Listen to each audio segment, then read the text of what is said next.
Huwag kayong kukurap. Tingnan mong mabuti yan, ha? Gumagapang ba? Hindi.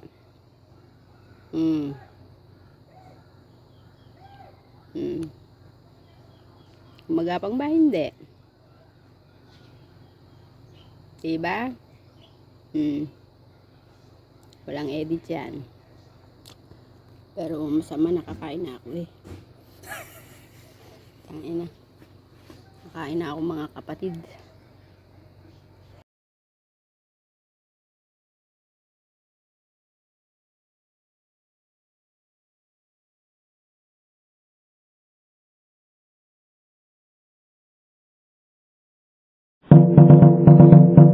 Magandang umaga, Luzon, Visayas at Mindanao sa lahat ng mga Pilipino sa mga panig ng mundo.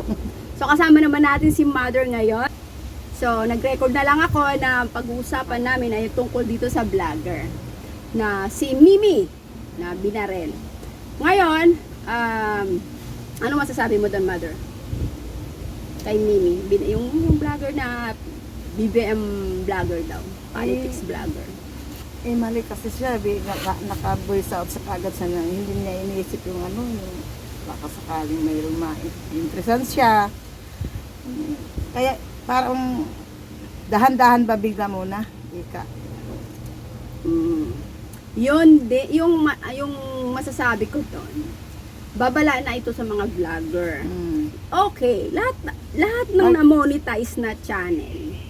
Ingat kayo. Oo, lahat ng na-monetize na channel, syempre, gusto nating maraming views. Di ba?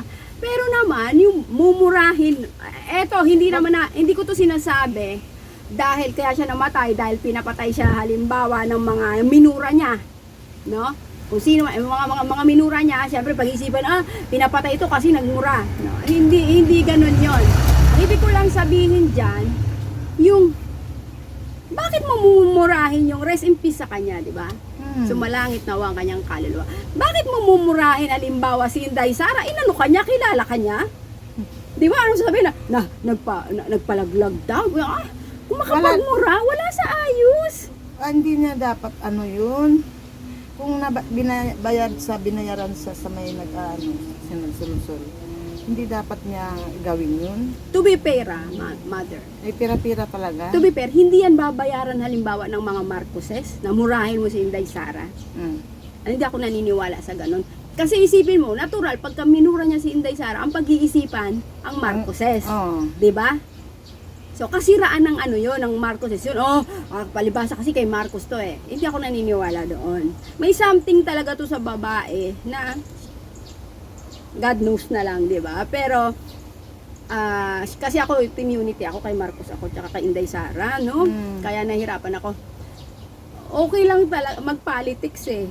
Okay lang tayo mag-comment. Meron tayong freedom of speech. Pero yung mumurahin mo yung isang tao na, anong sasabihin mo? Nagpalaglag o may tomboy pa? Oh my God. Tapos natin, babala na lang ito sa ating mga vlogger dyan, lalo na sa mga katulad kong reactionist, no? Alam ko nawawala din ako sa linya minsan, pero hindi ko naman kayang murahin ang mga nasa gobyerno, yung mga nanunungkulan, lalo na kung wala akong sapat na nakita. Wala kang sa kapangyarihan, kaya wala akong power. Sino ba ako? Kayang bilhin yung buhay ko eh. Lamok ka lang sa paningin ko, di ba? Kaya. Siyempre, ilagay natin ang sarili natin sa dapat nating kalagyan. Okay. Magandang matapang, Mother. Diba? Pero, tingnan mo rin yung sarili mo. Kasi, dinatalaban naman tayo, Mother, ng bala eh. Kung makapagmura ka, akala mo, bulletproof, diba? Nangangin. Alam mo, magpapaalala ako sa'yo. Kumain ako sa isang restaurant, pero kahit sino pwedeng kumain dito, no? Kumain ako, goto sa umaga ba, lugaw, pang umaga. Sarap ng kain ko. Nung tapos na akong kumain, Mother, nakita ko yung patis. Ang daming uod. Yes, parang bumaliktad yung sikmura ako ngayon. Nakain ko na, nalunok ko, sarap eh. Basta hindi ilabas, ayos lang. Pero pag ilabas, ibig sabihin, hindi mo kaya. Hindi ko siya Hindi. Ngayon, bumaba ako. Sinabi ko dun sa babae. Okay? Hindi ko sasabihin mga kapatid ang pangalan ng lugar. Kahit sino mang tindera, sales lady o kung sino, alam kong gusto nila yung serbisyong maganda, di ba? So, sabi ko sa kanya, alam ba kaya ako nagpunta dito kasi gusto ko umupo tapos magbablog pa naman ako. Alam mo bang vlogger ako? Sabi kong gano'n sa kanya. Hindi man ako sikat na vlogger, hindi man ako malaking channel, pero vlogger ako, pwedeng masira yung ano nyo, yung place nyo. Sabi ko sa kanya, pero, ito ipopost ko to, hindi dahil para masira siya. Kasi, yung the play, ito, para malaman nyo mga kapatid, hindi naman ako bad person eh. Hindi rin siya bad person. Pero imagine mong makakain ka ng mga uod. May video ako, kaya ipapakita ko sa inyo yung video. Kayo ang humusga. Hindi siya edited, tunay siya, kinunan ko siyang ganon. My God. Ito awareness sa mga tindera kung may kayo may mga simple, mga turo-turo, no? Yung so, mga sa side by side lang, sa side mga ano lang. Mother, nakikinig ka ba na hindi ko nga babanggitin yung lugar, di ba? Kasi masisira yung kanilang ibig sabihin yung ano sa mga ano lang ba tulad sa Maynila na sa mga gilid-gilid yung parang semi-resort siya. Yun mga kapatid. Yung mga hello po sa mga nagtitinda diyan, yung may mga kantin-kantin, restaurant, lahat, no? Tingnan niyo yung patis nyo, takpan nyo. Kasi ang patis, madaling lapitan ng langaw. Yung mga pagkain nyo, takpan nyo. Pag nakaitlog yan, mag-spread agad yung langaw, mga kapatid. Ang langaw na yan, hindi naman gawa ng Diyos yan. Gawa ng tao yan. Hindi sila nilikha ng Diyos. Biro mo makakapag ano lang sila, maglagay ka lang dyan ng basura, makakapag-create ng langaw. No? Ako ayoko manira ng kapwa, kapatid. Pero ito'y totoo, nandyan yung video natin. Tapos, pag binanggit ko to, ayoko masira sila kasi yung negosyo nila parang nag-uumpisa pa lang. No? Sana lagi tayong malinis, yung presentable yung mga pagkain, no? Okay na mabait yung bata.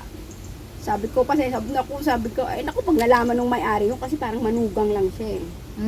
Manugang siya, yung asawa niyang may-ari. So, kailangan awareness, yung book natin, itali natin kasi baka malaglag sa mga pagkain, no? Masisira kayo. Siyempre, kaya tayo nagninegosyo para hindi na tayo magmulesya sa kapwa natin. Mas mabuti yung magnegosyo kaysa manghingi, mangutang. Pero dapat yung serbisyo naman, kahit tayo nasa turo-turo lang, maging nice naman tayo. Di ba, maging nice tayo sa tao, tapos malinis. Importante kasi kung pagkain malinis eh. Yung dapat pag sinerve mo yung kutsara hangga't maaari, lagay mo sa mainit na tubig yan eh. Lagi naka-steam. Mainit na tubig, tapos ibigay mo, ganon. Kasi kung sino-sino pong kumakain, hindi natin kilala kung sino-sino dyan, tapos isusubo ko sa bunganga ko. Imagine, susubo nila. Diba? Ugas-ugas ganon. Nakababad sa ano. Ay, kumukuha talaga ako ng init na tubig. May mainit na kayong tubig. Yun, lalagay. Hindi ka tuloy nabusog. Hindi ko ba? Mother, nabusog ako dahil masarap.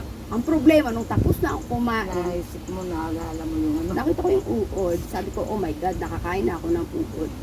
Babalayo sa ating mga vlogger, kailangan tayo ay mabait. Balak na assassin dyan, no?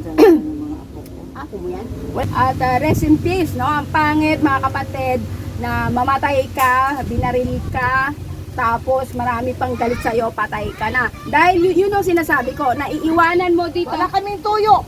Yung Tuyo ko, gusto niya.